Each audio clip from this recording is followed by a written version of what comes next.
Got Thomas the Train in this problem, so I think my 4-year-old son Landon would probably enjoy this one.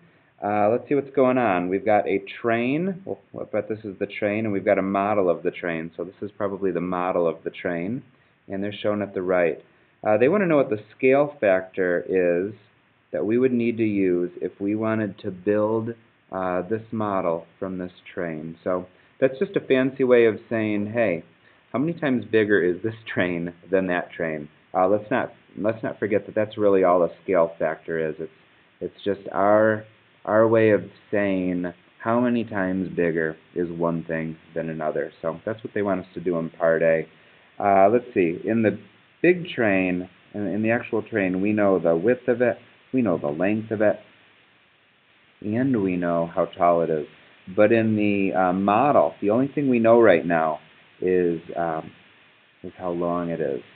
So if we want to compare these trains, then out of the 8, the 20, and the 15, I think we need to use this 20 here, since that's the one that goes with the 4.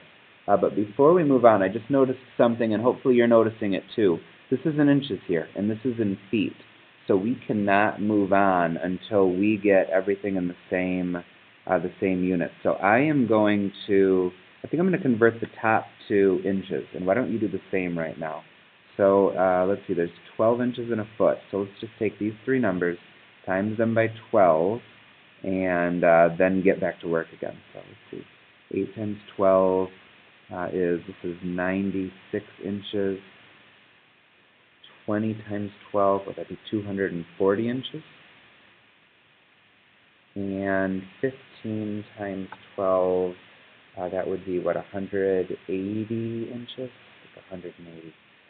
All right, now let's get back to work. So how many times bigger is this train than this one? So if this is 240 and this one is 4, I'm thinking logically, if I took 240, divide that by 4, that should tell me how many times bigger this train is than this train. So that is 60. So let's say that the scale factor in this problem is 60, which for us means this train is 60 times bigger than this one. Or conversely, you could say that this train is 60 times smaller than this one. And let's go to part B. It says, what is the height of the actual model? All right, so the model, yeah, we don't know the height, and they want to know the height. So let's use what we just learned to help us. Well, we know the height of the big one is 180, and so that kind of compares to this one. But we know that this one we just learned is 60 times bigger than this, which means this one's 60 times smaller. So if this one is 180, then logically I would want to divide that by 60 because this one's 60 times smaller, and 180 divided by 60 is 3. So if this one is 180 inches and this one's 60 times smaller, then this one must be 3 inches. So what is the scale factor? Well, it's 60. And how tall is this model train?